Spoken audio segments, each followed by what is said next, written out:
Alla caserma Biagio Pistone, festa per i 207 anni della Fondazione del Corpo. Trapianto degli organi autorizzati dai genitori del giovane 18enne di Santa Margherita morto per le gravi ferite riportate in un incidente stradale. Oggi e domani l'appuntamento con i luoghi più belli, simbolo di cultura, arte, storia e natura.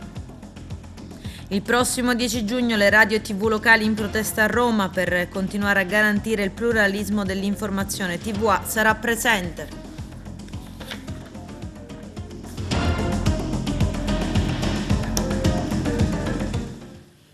Bentrovati gentili telespettatori al nostro appuntamento con l'informazione. In apertura parliamo della festa dell'Arma. Alla caserma Biagio Pistone, sede del Comando Provinciale dei Carabinieri, è stato celebrato, seppur in forma ridotta a causa della pandemia da Covid-19, il 207° annuale di Fondazione del Corpo, istituito da Re Vittorio Emanuele I. Il nostro direttore Arturo Cantella. Si è svolta stamani presso la caserma Biagio Pistone, sede del Comando Provinciale dell'Arma dei Carabinieri, in forma seppur ridotta a causa del Covid-19, il 207° anniversario di fondazione del corpo istituito dal Re Vittorio Emanuele, che viene celebrato il 5 giugno in occasione della rievocazione della prima medaglia d'oro concessa alla bandiera di guerra.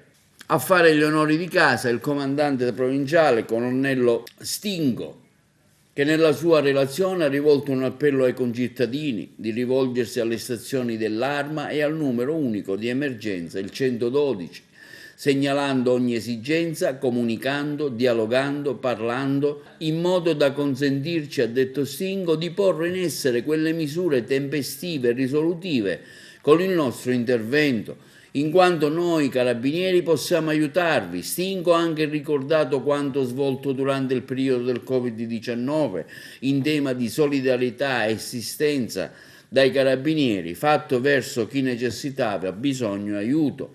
Il 270° anniversario dell'Arma dei Carabinieri è stata anche l'occasione per riconoscere con tanto di ricompense il lavoro svolto da quei militari dell'Arma che per servizio si sono appunto distinti, assegnando un encomio solenne e uno semplice di comando interregionale e poi, come da tradizione, attribuita anche la targa a lotta. Encomio solenne di comando interregionale è stato concesso al tenente colonnello Luigi Di Santo, comandante del reparto operativo del comando provinciale. Encomio semplice di comando interregionale concesso al maresciallo maggiore Nicola Moretto, maresciallo ordinario Luciano Mazzariello, appuntato scelto Giuseppe Gesmundo, appuntato scelto Diego Slim, carabiniere scelto Massimo Padeano. A consegnarlo è stato il presidente della prima sezione penale del Tribunale di Agrigento, Alfonso Malato. Una targa dell'appuntato a lotta è stata donata al cavaliere di Gran Croce dell'Ordinario al merito della Repubblica Italiana, assegnato ogni anno su designazione del comandante provinciale di Agrigento al luogotenente Giovanni Preite, addetto al nucleo investigativo del reparto operativo, con la motivazione, sottufficiale dell'Arma dei Carabinieri, di pregevoli requisiti militari, morali, professionali, di carattere, ha contribuito in materia determinanti nelle fasi investigative, in quelle condotte di tutta la più importante operazione antimafia svolte dall'Arma dei Carabinieri nell'ultimo ventennio in questa provincia. 207 anni di vittorie, di democrazia, di libertà e di giustizia. Sono 207 anni tra la gente e per la gente. 207 anni in cui abbiamo fatto il massimo per stare vicini ai problemi della quotidianità delle persone. 207 anni in cui abbiamo cercato di dare forza e voce a chi non le ha perdute o non le ha mai avute.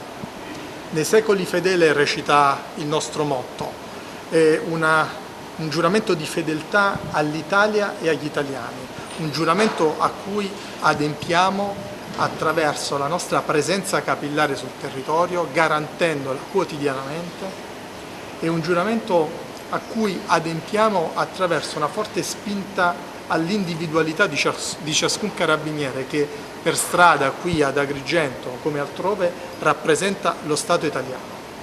Ma in effetti sono i numeri a parlare di ciò che facciamo. Qui l'Arma in provincia di Agrigento è protagonista nel perseguire il 78% dei reati, da sola, e a scoprirne il 68%. Si può fare sicuramente di più, ma gli obiettivi migliori possono essere raggiunti soltanto se abbiamo i cittadini al nostro fianco.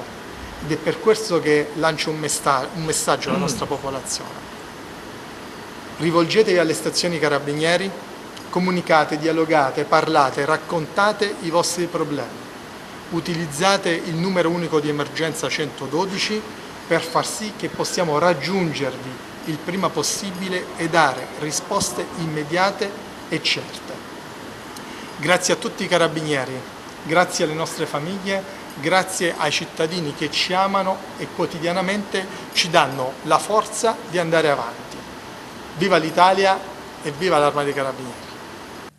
Espianto degli organi autorizzato dai genitori di Raffaele Lorè, un diciottenne di Santa Margherita Belice nell'Agrigentino morto ieri pomeriggio nella rianimazione dell'ospedale Villa Sofia per le gravi ferite riportate in un incidente stradale avvenuto mercoledì sera sulla strada provinciale che collega il piccolo centro alla località balneare di Porto Palo Menfi. Il ragazzo, studente del liceo scientifico Enrico Fermi di Sciacca, era insieme a un coetaneo e sedeva nel sedile anteriore accanto all'amico che era al volante di una Fiat Panda. Per cause ancora in corso di accertamento la vettura si è scontrata con un altro veicolo che viaggiava nella direzione opposta sul quale c'erano due donne. Tutti e quattro sono stati trasportati all'ospedale Giovanni Paolo II di Sciacca e dal Vittorio Emanuele di Castelvetrano per le cure del caso, ma solo per Raffaele è stato necessario il trasferimento all'ospedale Villa Sofia di Palermo per i gravissimi traumi riportati nell'impatto. Le sue condizioni si sono ulteriormente aggravate fino alla morte. L'Ordine degli Architetti di Agrigento, presieduto da Rino Lamendola, ha istituito lo sportello Bandi, obiettivo fruire delle risorse del Recovery Plan. Vediamo. Oggi nasce uno sportello per intercettare finanziamenti e poterne usufruire al meglio.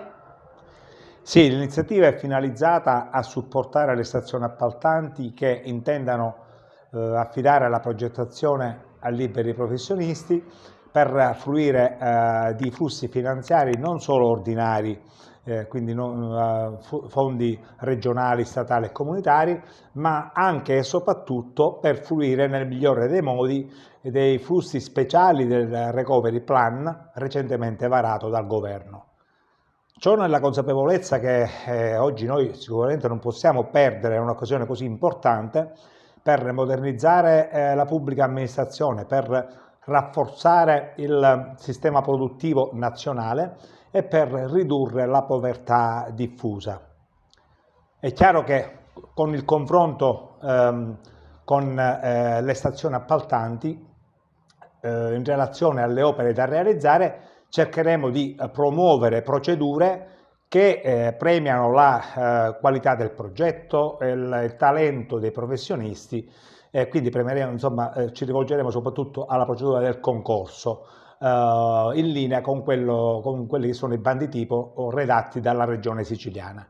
Però vorrei dire che il nostro obiettivo specifico è quello di rilanciare il settore delle costruzioni, che riteniamo un settore fondamentale per far ripartire l'economia del nostro Paese, specie in quei contesti territoriali come il nostro, dove, secondo i dati censiti recentemente dalla Cassa Edile, il settore delle costruzioni negli ultimi 10 anni ha perduto ben 4.300 posti, ben 707 sono le imprese che hanno chiuso i battenti, con una conseguente perdita di 23 milioni di euro in termini di salari per gli addetti ai lavori, per i lavoratori del settore. Nasce proprio lo sportello Bandi, nasce su iniziativa di tutto il Consiglio dell'Ordine, rappresentato dal nostro presidente architetto Rino Lamendola, nasce da supporto a tutte le amministrazioni e tutti gli enti locali provinciali per dare una mano nella redazione dei bandi e l'utilizzo degli stessi messi in campo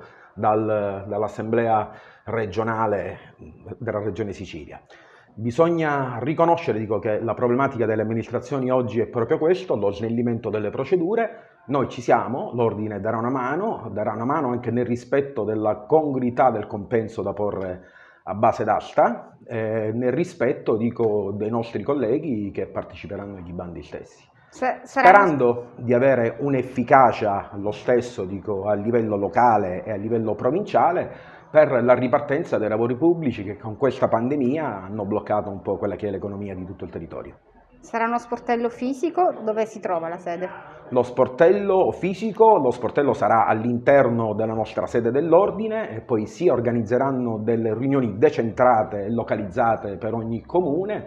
Dico, metteremo in disponibilità delle amministrazioni una piattaforma dove poter comunicare le criticità che hanno, dico, e ci sposteremo con il Consiglio tutto, con i suoi delegati che io rappresento in questo minuto sui lavori pubblici e sui bandi stessi. Il Presidente della Repubblica, Sergio Mattarella, ha ricevuto al Quirinale il governatore della Sicilia, Nello Musumeci, che ha voluto dare dono al Capo dello Stato della prima copia della medaglia commemorativa del 75° anniversario dello Statuto siciliano, appositamente commissionata da Palazzo d'Orleans alla Zecca dello Stato.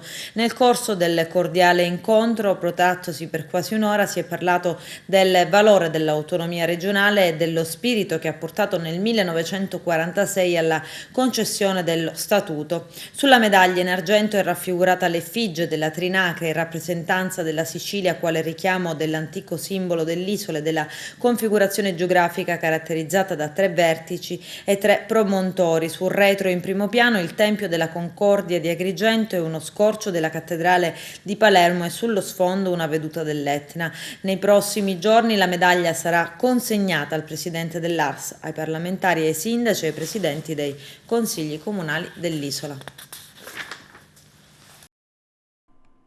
Una pioggia di osservazioni alla legge di stabilità regionale siciliana che mettono a rischio principalmente il percorso di stabilizzazione dei precari della pubblica amministrazione, gli AUSU, ma che potrebbero compromettere anche altri passaggi economico-finanziari della medesima legge. Sono state trasmesse alla regione siciliana il 28 maggio scorso una lunga e articolata serie di osservazioni elaborate proprio dal Ministero dell'Economia e dalle Finanze sulla legge di stabilità siciliana approvata ad aprile, una norma contestata anche all'interno della stessa maggioranza che ha scatenato scontri in Assemblea regionale siciliana fino a causare l'interruzione del percorso con la cancellazione di diversi articoli pur di giungere a chiusura prima che le tensioni esplodessero. Una legge che recepisce molte cose chieste proprio da Roma e poste a condizione per consentire il rientro in 10 anni del disavanzo residuo, ma che adesso rischia di essere impugnata in più parti.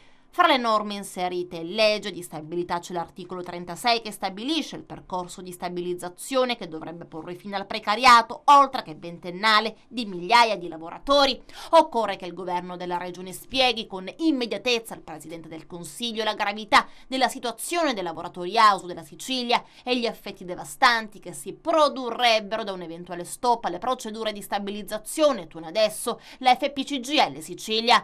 Tra le norme oggetto di osservazioni assai pesanti c'è l'articolo 36 della legge 9/2021 che riguarda proprio la stabilizzazione degli ASU. La Sicilia non è nuova a rilievi ed impugnative su questa materia, affermano il segretario generale Gaetano Agliozzo e il segretario regionale Massimo Raso. È da tempo che sollecitiamo il governo siciliano ad avviare una interlocuzione con quello nazionale, dicono, finalizzata esattamente ad evitare queste osservazioni propedeutiche all'impugnazione delle norme e in particolare il fatto che al pari delle norme nazionali citate dal comma 1 dell'articolo 36 anche noi abbiamo l'esigenza di chiudere la brutta pagina del precariato degli enti locali, ma una interlocuzione immediata al fine di contribuire a predisporre la nota di risposta al Ministero viene sollecitata anche dagli autonomi dei Cobas.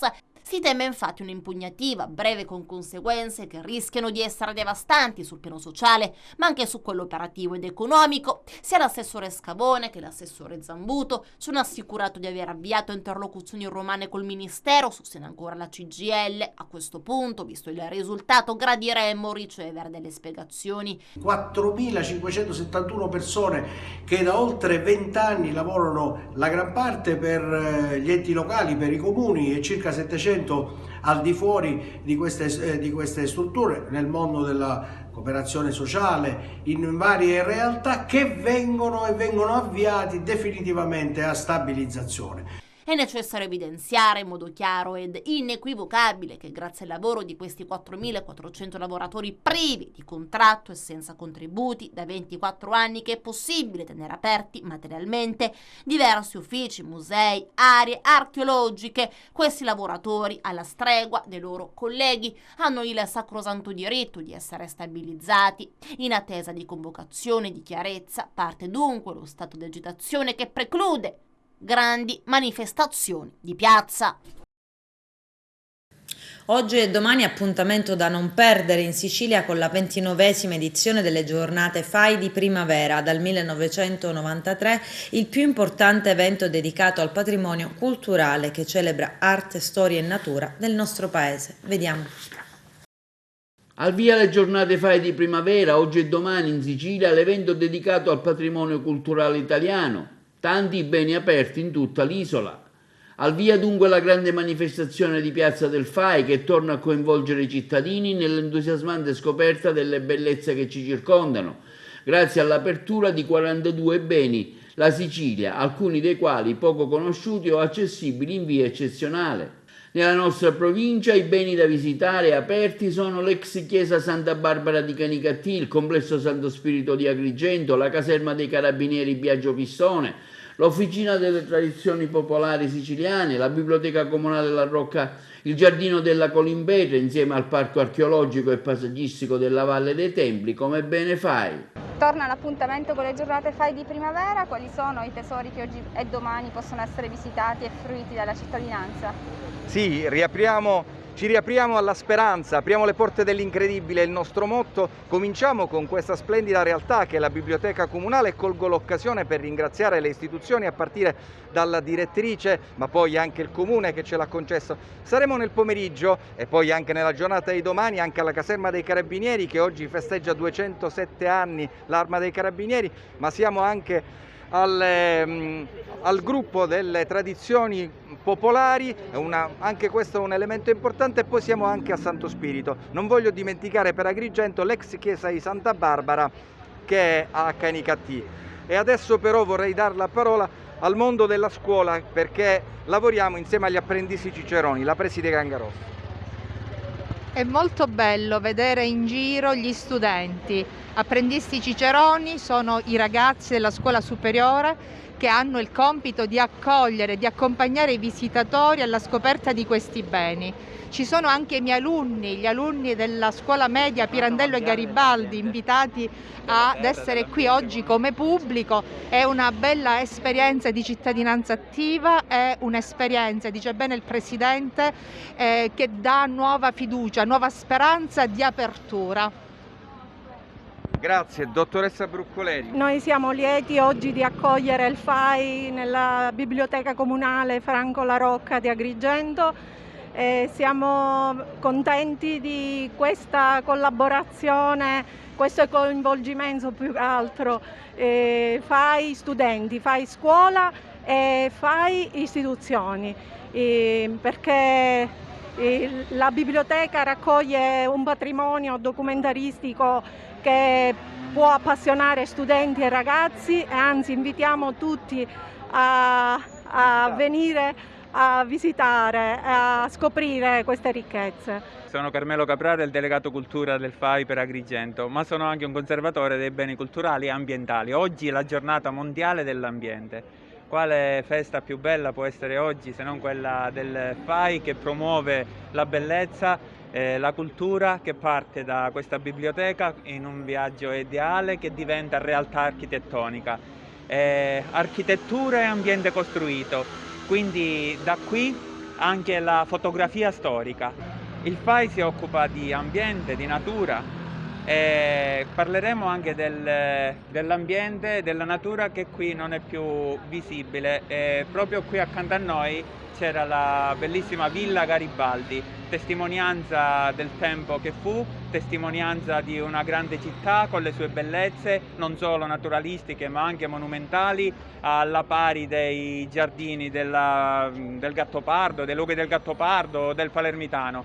E qui riappariranno i tempietti, le sfingi, quindi il messaggio del FAI non solo al presente, ma il presente è figlio del passato, che vogliamo tramandare questo messaggio con i giovani ciceroni al futuro. Grazie a tutti, vi aspettiamo, siete tutti invitati.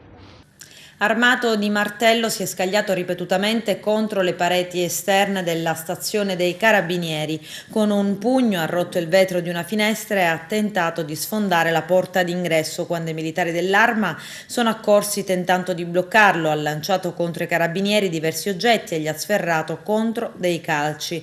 Nessuno dei militari è rimasto ferito, ma non è stato semplice riuscire a bloccare il 21enne disoccupato di Lampedusa, che è stato arrestato e in attesa di giudizio per direttissima trattenuto nelle camere di sicurezza della stessa stazione dell'Arma che ha pesantemente danneggiato. Gli sono state contestate le ipotesi di reato di danneggiamento aggravato e resistenza a pubblico ufficiale. La polizia stradale ha scoperto una fiorente attività abusiva di cambio e riparazione gomme a Raffadali. L'operazione si è conclusa con il sequestro amministrativo di tutta l'attrezzatura. Al titolare dell'azienda è stata anche elevata una multa di 5.000 euro. La città di Agrigento premia con una targa l'ex presidente dell'Acragas Calcio Marcello Giavarini. Lui ha rilasciato un'intervista in esclusiva al nostro Carmelo Lentini. Vediamo. Marcello Giavarini si era dimesso da presidente dell'Acragas con una lettera appassionata che toccò la sensibilità di moltissimi tifosi acragantini. Ne riportiamo un passo molto significativo. Ebbe a scrivere: questi 2 anni nella città di Agrigento, di cui ho avuto l'onore di portare il titolo simbolico di presidente onorario dell'Acragas, sono stati intensi e pieni di esperienza in un settore a me nuovo, il mondo del calcio. E come tutte le medaglie, i miei anni all'Acragas hanno avuto una doppia faccia. Vi sono stati momenti felici e momenti tristi. Per me la medaglia ha avuto la faccia della felicità, più volte girata verso di me, ed ecco perché vi avrò sempre e tutti nel mio cuore. Ma il motivo per cui stiamo parlando di Marcello Giavarini è dovuto al fatto che la città di Agrigento, a distanza di qualche anno, gli ha voluto riconoscere i giusti meriti sotto il profilo prettamente sportivo. L'ex patrone biancazzurro, infatti, ha ricevuto una speciale targa dalle mani dell'attuale sindaco di Agrigento, dottor Franco Micichè, con la seguente motivazione: a Marcello Giavarini per l'impegno profuso verso la valorizzazione sociale attraverso la pratica sportiva nella città di Agrigento. Sono stati momenti molto toccanti per l'imprenditore agrigentino che opera in Bulgaria, un riconoscimento che ha apprezzato tantissimo. Grande sorpresa. Abbiamo Marcello Giavarini, scusa se ti continuo a chiamare presidente, ma per me sei ormai un presidente a vita. Allora, Marcello, come mai qui ad Agrigento? Capisco che sei di casa, ma oggi è stato un giorno molto importante perché hai ricevuto una bella riconoscenza da parte del sindaco di Agrigento e dell'amministrazione comunale Franco Micichè. Sì, effettivamente è stata una piacevole sorpresa e quindi non potevo non venire, diciamo, è stata veramente una sorpresa piacevolissima. Il mio legame con Agrigento inizia 45 anni fa, quando ricordo i tifosi agrigentini vicino allo stadio che con le bandiere sventolavano, e quindi c'è sempre un legame. Agrigento, Acragas è un nome che circola abbastanza anche a livello europeo, perché non a caso Acragas, che prima magari si storpiava, ora si dice in maniera molto più omogenea. Questo grazie anche a Marcello Giavarini e grazie anche a chi ti ha preceduto e ti rappresenta, no perché non sei più parte dell'Acragas, ma questo è un argomento che affronteremo ora. Hanno contribuito a far conoscere il nome non solo di Agrigento ma di Acragas. Sì, è stato un bel percorso che abbiamo fatto insieme con l'Acragas, infatti diciamo siamo cresciuti insieme, siamo entrati nel professionismo quei 2 anni che ero qua io, quindi è stata una bellissima esperienza che la porto sempre nel cuore. Agrigento è ricca di tifosi, anche di quelli che sono stati e sono attualmente i tuoi grossi estimatori. Cosa vogliamo dire?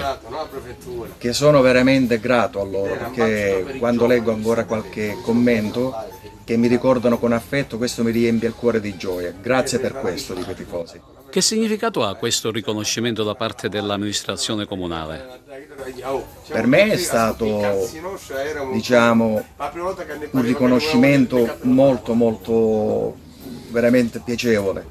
Poi dovremmo chiedere al sindaco il perché del riconoscimento, credo che nella targhetta scriva per i motivi sportivi. In questo momento tu stai seguendo così l'Acragas per curiosità, conosci la presidente Sonia Giordano? No, non ho mai avuto il piacere di incontrarla. E un giudizio su questa situazione calcistica agrigentina. Partiamo dall'Acragas, ma ci sono tante altre squadre della provincia, Canicattì, Licata. Ecco, ci sono tantissime società che cercano di spiccare il volo, però hanno grosse difficoltà. Beh, adesso le difficoltà secondo me sono un po' comuni, è lo sport che non riesce a trovare più i fondi per andare avanti, e quindi un po' tutti i club, non è solo un problema dell'Acragas, dell'Icata, del Canicattì, quindi cercano di andare avanti con quello che riescono a recuperare i fondi nella comunità dove vivono le squadre, è chiaro questo. E vedo che l'Acragas sta facendo bene, quindi gli auguro di cuore di centrare gli obiettivi e di poter andare sempre più avanti. Ecco una domanda che ti potrebbe fare un comune tifoso.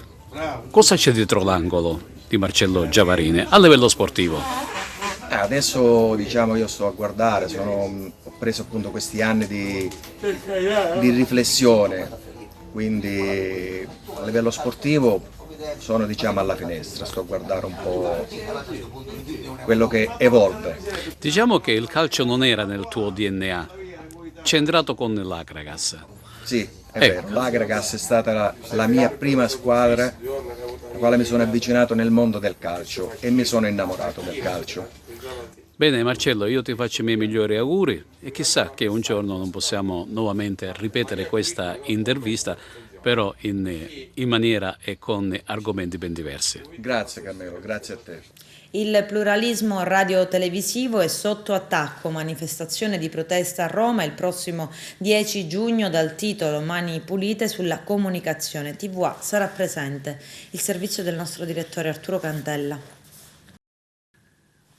Si svolgerà il prossimo 10 giugno, giovedì, a Roma, presso la Direzione Generale del Ministero dello Sviluppo Economico di Viale America, la manifestazione di protesta Mani pulite sulla comunicazione, il cui titolo non ha bisogno di commenti in quanto parla da solo. Il pluralismo radiotelevisivo è sotto attacco dei poteri forti che vorrebbero accentrare in poche mani i mezzi di comunicazione nazionali e locali.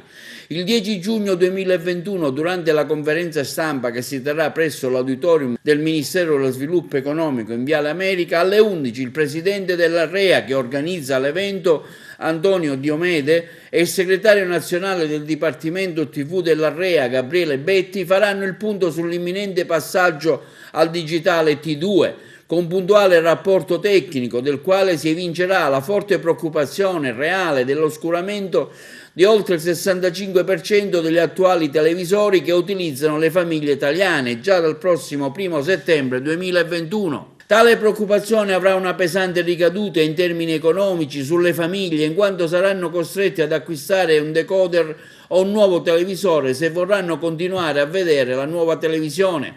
Anche in questa occasione di evoluzione tecnologica ad avvantaggiarsene saranno i telefonici del cosiddetto 5G e l'industria estera dell'elettronica di consumo, dal momento che quella italiana è stata distrutta grazie al Ministero dello Sviluppo Economico italiano in passato. Si tratta di miliardi e miliardi di euro che gireranno per ingrassare le solite tasche sulle spalle degli italiani.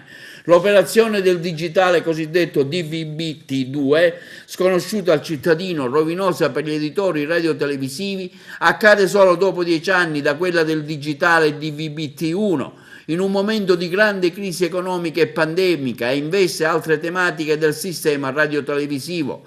Investe anche la riforma del famigerato DPR 146-17 per una equa ripartizione alle imprese radiotelevisive locali dei contributi elargiti dallo Stato, la capacità trasmissiva per tutte le televisioni locali a equo prezzo di affitto, il telecomando democratico per garantire alle emittenti locali la numerazione acquisita da non perdere ascolti, la necessità per i segnali radio in FM puliti mediante un piano di assegnazione delle frequenze e l'adozione della tecnologia isofrequenziale, l'abrogazione dei dati Auditel per le TV locali, un decoder gratuito per il primo televisore da convertire in T2 a carico delle reti nazionali, un bonus per il secondo televisore da convertire in T2, l'assoluta necessità di far partire lo switch off delle reti nazionali e locali nello stesso istante per non creare confusione nell'ascolto e nel mercato pubblicitario.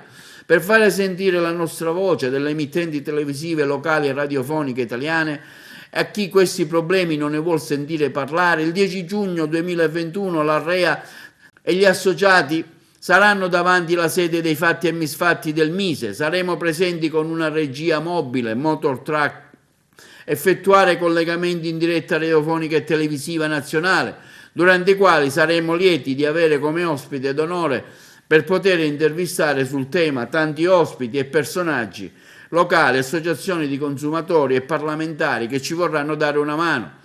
Alla manifestazione hanno aderito il sindacato dei lavoratori del settore radio TV privato della RAI, Confsan Libersind, la Federlavoro, ordini regionali dei giornalisti, associazioni di consumatori, centinaia di associazioni del sociale, della cultura, dell'arte e dello spettacolo e numerose le adesioni in favore delle TV locali da parte di tantissimi autori dello spettacolo e del mondo televisivo e radiofonico.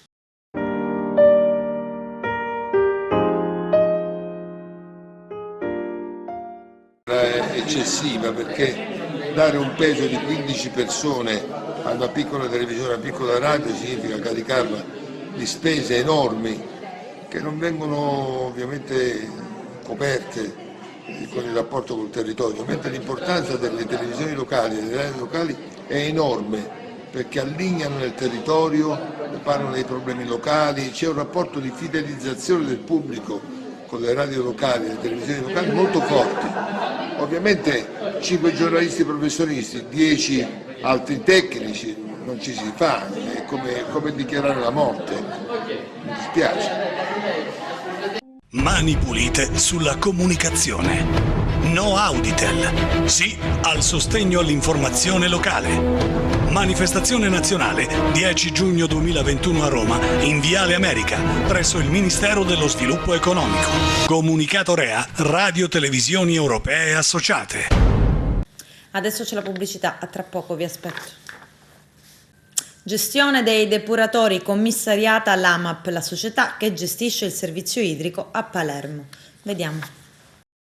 Il servizio ambiente e depurazione dell'AMAP è stato commissariato. Il provvedimento era stato chiesto dai PM di Palermo in commissione ecomafie e pesante l'accusa. 2 anni di mancata manutenzione e risparmio nei costi di gestione che avrebbero provocato un grosso danno ambientale. Secondo la ricostruzione sarebbero emerse irregolarità nella gestione della depurazione dell'impianto di acque decursari a Palermo, di Balestrate, Carini e Trappeto. Le ipotesi di reato sono inquinamento ambientale, traffico illecito di rifiuti e frode in pubbliche forniture. Tra i reati contestati il mancato smaltimento dei fanghi accumulati nei 4 impianti di depurazione. Il giudice per le indagini preliminari, per Giorgio Morosini, ha parzialmente accolto la richiesta della procura commissariando soltanto il settore depurazione, l'indagine dei sostituti procuratori Bruno Brucoli e Andrea Fusco. La richiesta del PM invece prevedeva anche il commissariamento della parte relativa alle forniture idriche, visto la rete Colabrodo che perde oltre il 50% dell'acqua erogata. A metà maggio il procuratore capo Francesco Lovoi con gli aggiunti Marzia Sabella e Sergio De Montis vennero ascoltati a Roma dalla commissione d'inchiesta parlamentare sul ciclo di rifiuti. In quell'occasione si venne a conoscenza della richiesta di commissariamento dell'AMAP che è stata presentata al GIP lo scorso 12 febbraio.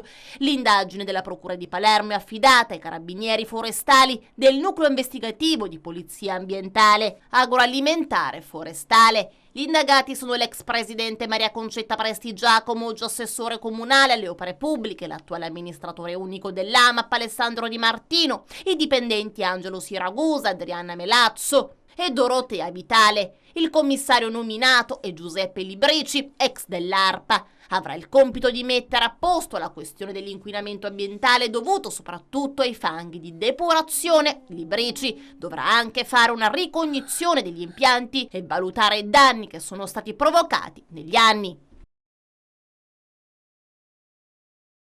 Il mio parere è abbastanza positivo, intanto perché abbiamo avuto l'occasione di incontrarci con quasi tutti gli operatori del settore interessati dall'inaugurazione delle nuove rotte che faranno capo all'aeroporto di Trapani.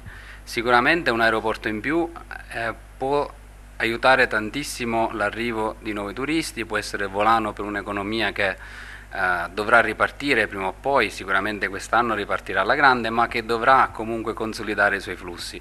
L'evento è stato molto partecipato, noi come Associazione Albergatori Castellammare Scopello ci siamo fatti vedere, abbiamo avuto le nostre interlocuzioni, abbiamo visto che c'erano i rappresentanti delle più importanti organizzazioni, quale ad esempio la Fiavet, c'erano le varie compagnie che faranno scalo a Trapani e speriamo tantissimo che negli anni questo scalo possa consolidare i suoi flussi e soprattutto che le rotte siano sempre di più. È stato un evento inaugurale per la stagione estiva 2021. Ci auguriamo tantissimo che non riaccada mai più quello che è successo con Ryanair e soprattutto che se i vettori saranno davvero interessati non lo saranno soltanto per i mesi estivi. Siamo all'inizio di una stagione che ovviamente è stata abbastanza ritardata per le cause che sappiamo tutti. Su Castellammare abbiamo diverse presenze, strutture che già lavorano a pieno ritmo perché ci sono delle produzioni cinematografiche, la mancanza degli stranieri si fa sentire. Su San Vito dobbiamo dare atto che c'è una maggiore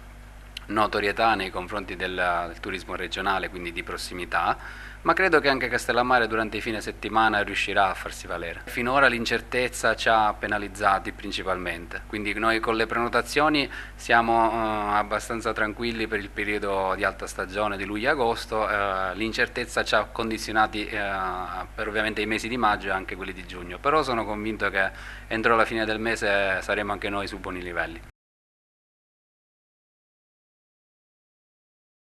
Fiumara d'Arte torna puntuale come ogni anno nei giorni del solstizio d'estate il rito della luce alla piramide sul 38° parallelo e sarà dedicata alla visione del futuro. I dettagli nel servizio.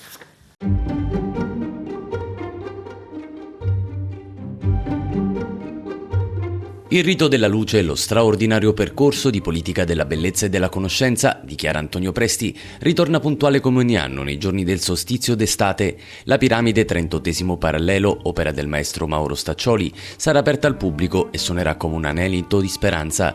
Quest'anno il rito della luce è dedicato alla visione del futuro. Il percorso del rito ai piedi della piramide 38° parallelo anche quest'anno purtroppo non sarà quel momento di condivisione collettiva che puntualmente da 11 anni radunava migliaia di artisti e visitatori provenienti da ogni parte del mondo. La Fondazione Antonio Presti Fiumara d'Arte ha deciso di aprire eccezionalmente la piramide tutti i weekend del mese di giugno a partire da quello del sabato 5 domenica 6, sabato 12 e domenica 13, sabato 19 domenica 20, sabato 26 e domenica 27 giugno. Quel momento di incontro sarà dunque, ancora una volta, un momento di riflessione sulla nuova prospettiva che questa pandemia ha tentato di strapparci. L'energia dei giovani, dell'arte e della bellezza ci ha messo ancora nelle condizioni di pensare e riflettere in direzione di un futuro diverso, ricalibrato in seguito a un forte trauma collettivo che ha generato fragilità e disagio, soprattutto nelle nuove generazioni. Sosteniamo questa grande manifestazione culturale, dice il sindaco di Mottadaffermo, Sebastiano Adamo, parlando del rito della luce che si è svolto negli anni passati nel paese messinese, nella consapevolezza che essa rappresenta una grande occasione di sviluppo culturale e turistico. La piramide resterà aperta tutti i weekend di giugno, continua Antonio Presti, presidente della Fondazione Fiumara d'Arte e artista del rito che da anni restituisce al pubblico la via dello stupore. Ognuno potrà usufruire singolarmente della bellezza, della luce del suo rito di passaggio e trarne i propri benefici, restituendo un respiro vitale alla propria anima anestetizzata da questo lungo tempo sospeso.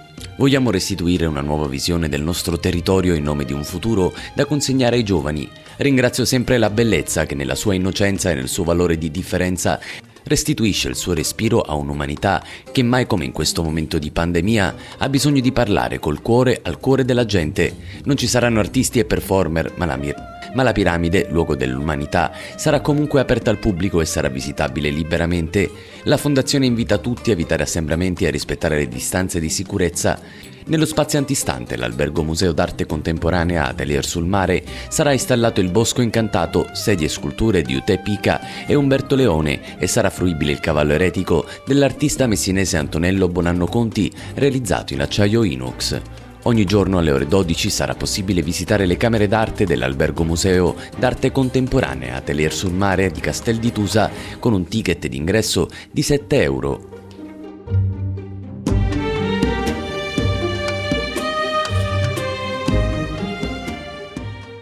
Calcio triangolari di eccellenza, gli appuntamenti nel servizio di Carmelo Lentini. Domenica di fuoco sui campi di Caltanissetta e Mazara, dove sono in programma 2 gare il cui esito finale potrebbero dare una seria indicazione in previsione della finale del 20 giugno prossimo e per assegnare l'unico posto disponibile per la Serie D. Si tratta di 2 triangolari che dopo la prima giornata si ritrovano in perfetto equilibrio sotto il profilo numerico. Tutte le dirette contendenti infatti si ritrovano con un solo punto in classifica generale, che è la logica conseguenza di altrettanti pareggi. La Folgore, che ha pareggiato in casa con l'Agragas, sarà ospite della Nissa, il cui risultato potrebbe dare maggiore concretezza per il proseguo dei play-off. Ad entrambe un possibile pari finale servirebbe ben poco, anche in previsione dell'ultima sfida della compagine biancoscudata all'Esterito contro l'Agragas. Stesso discorso vale per Mazara e Canicattì, con la prima che dovrà sfidare poi la San Cataldese al Valentino Mazzola. Adesso le gare in programma domenica e gli arbitri assegnati. Nissa Folgore verrà arbitrata da Rosario Zancara di Palermo e in questo caso riposa l'Agragas. Mazara Canicattì, l'arbitro arriva da Ascoli Piceno, si tratta di Francesco Tassi e la squadra che riposa per un turno è la San Cataldese. Ma come preannunciato dal decreto numero 65 del 18 maggio, dal 1 giugno in poi gli sportivi potranno assistere agli eventi sportivi con capienza degli stadi o palazzetti non superiore al 25% e per non più di 1.000 spettatori all'aperto e 500 al chiuso. In zona gialla dal 1 giugno 2021 all'aperto e dal 1 luglio 2021 anche al chiuso. È consentita la presenza di pubblico anche agli eventi e alle competizioni sportive diversi da quelli di cui all'articolo 5 del decreto legge numero 52 del 2021, esclusivamente con posti a sedere preassegnati e a condizione che sia assicurato il rispetto della distanza interpersonale di almeno 1 metro sia per gli spettatori che non siano abitualmente conviventi sia per il personale. La capienza comunque consentita non può essere superiore, come abbiamo detto poc'anzi, al 25% di quella massima autorizzata e comunque il numero massimo di spettatori non può superare le 1.000 unità per impianti all'aperto e 500 per impianti al chiuso. Le attività devono svolgersi nel rispetto delle linee guida adottate dalla Presidenza del Consiglio dei Ministri.